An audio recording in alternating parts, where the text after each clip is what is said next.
नमस्कार, मैं अमित और आप देख रहे हैं आंखें न्यूज 24। लोक जनशक्ति पार्टी रामविलास के सांसद और केंद्रीय मंत्री चिराग पासवान के बहनोई अरुण भारती ने पटना एयरपोर्ट पर मीडिया से बातचीत में बड़ा बयान दिया। उनसे पूछा गया कि केंद्रीय मंत्री जीतन राम मांझी लगातार आप लोगों पर अटैक कर रहे हैं। इस पर उन्होंने कहा कि वो अभिभावक हैं, बोल सकते हैं, लेकिन आने वाले भविष्य में कौन पार्टी कहाँ रहेगी इसके बारे में कह पाना मुश्किल है। हाँ, अभी मैं और हमारी पार्टी एनडीए के साथ मजबूती के साथ खड़े हैं। तो वहीं आगे उन्होंने राहुल गांधी पर भी बड़ा सियासी हमला बोला है और क्या कुछ कह रहे हैं, आइए आपको सुनवाते हैं। देखिए, राहुल गांधी जी ने कभी भी सच्ची बात बताई नहीं है।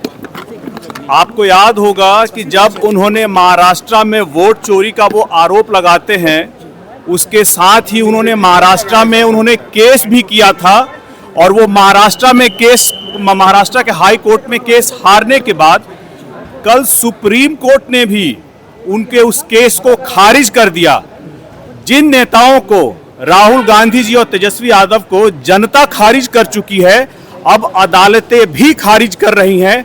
आज के दिन वो लोग यहाँ पर सिर्फ और सिर्फ भ्रम फैलाने के लिए बिहार में घूम रहे हैं, लेकिन आप देख रहे होंगे कि गाड़ियों का काफिला तो है मगर उसमें बिहार की जनता शामिल नहीं है। तेजस्वी यादव सर राहुल गांधी को पीएम बनाने की बात कर रहे हैं। बिल्कुल, तेजस्वी यादव जी राहुल गांधी जी को प्रधानमंत्री बनाना चाहते हैं और राहुल गांधी जी कहते हैं कि तेजस्वी यादव जी को बिहार में सीएम बनाना है।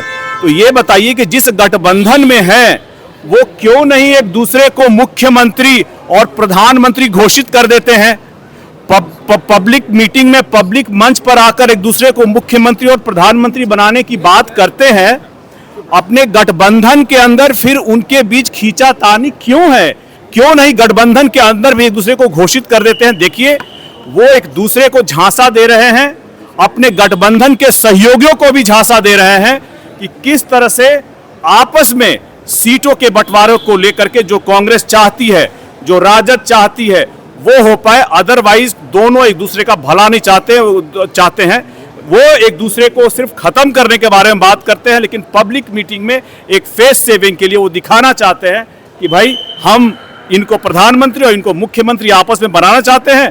तो जिस गठबंधन में वहां घोषित करें, अगर हिम्मत है तो घोषित करके बताएं। जीतन राम मांझी जी नसीहत दे रहे चिराग पासवान को कि एनडीए में रहकर ही अपना भविष्य तलाश से बेहतर होगा। कब? फिर से बताइए। जीतन राम मांझी जी चिराग पासवान को नसीहत दे रहे हैं कि एनडीए में रहकर अपना भविष्य तलाश से। जीतन राम मांझी जी पार्टी में बड़े नेता हैं, गठबंधन में बड़े नेता हैं, अभिभावक स्वरूप हैं और उनका जो भी कथन है हम लोग उसको आशीर्वाद के रूप में लेते हैं और उनके इस आशीर्वाद को स्वीकार करते हैं।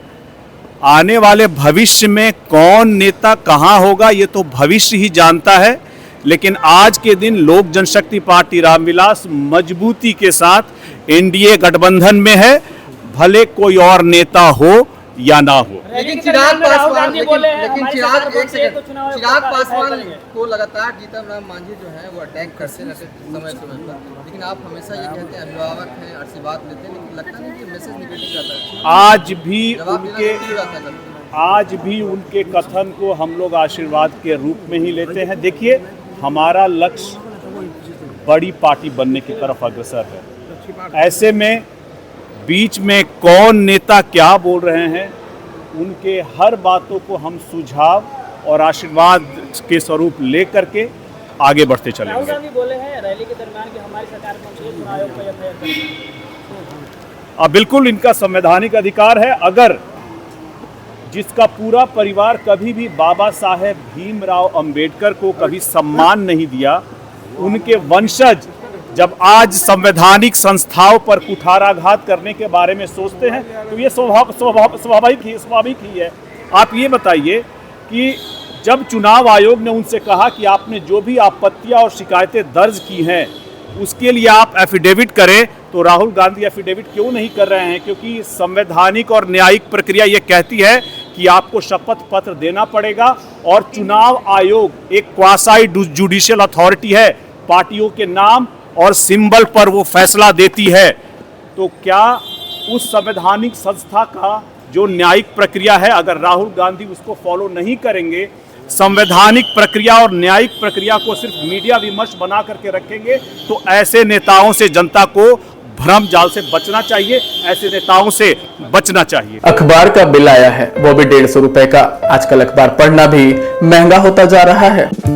अरे बस इतनी सी बात। हाँ, अच्छा ये क्या है? ये है बिहार झारखंड का उभरता हुआ न्यूज पोर्टल, जहां मिलती है देश दुनिया, बॉलीवुड और खेल से जुड़ी सारी खबर, वो भी बस एक क्लिक पर। अच्छा हाँ, अगर आपको भी रहना है न्यूज से अपडेट तो आज ही सब्सक्राइब करें हमारे न्यूज पोर्टल को। आंखें न्यूज 24, नजर हर खबर पर। राजधानी पटना में कई वर्षों से शिक्षा में उत्कृष्ट योगदान दे रहा है Lohia Nagar mount Carmel high school Kankarbagh Patna, जहां नर्सरी से कक्षा 12वीं तक की होती है पढ़ाई। 10वीं और 12वीं बोर्ड परीक्षा में 100% अंक का रिकॉर्ड। एक ऐसा स्कूल जहां पठन पाठन के साथ साथ बच्चों के संपूर्ण विकास का रखा जाता है ख्याल। खेलकूद, सांस्कृतिक गतिविधि, मैथ ओलंपियाड, साइंस ओलंपियाड और बहुत कुछ। आज ही कराए नामांकन। नामांकन की प्रक्रिया जारी है। संपर्क करें DS/16 Gayatri Mandir road, housing board colony east, Indira Nagar, Kankarbagh, Lohia Nagar, Patna. हमारा पिन कोड है 800020।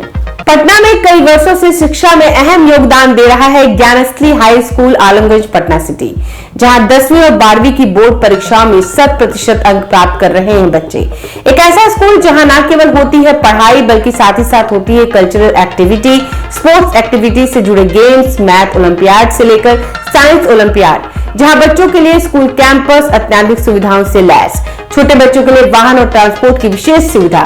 तो देर किस बात की, आज ही कराएं अपना नामांकन Gyansthali high school Alamganj Patna city में, जहां नामांकन की प्रक्रिया जारी है। संपर्क करें पुलिस चौकी Alamganj main road near Alamganj थाना, पटना, बिहार 800007।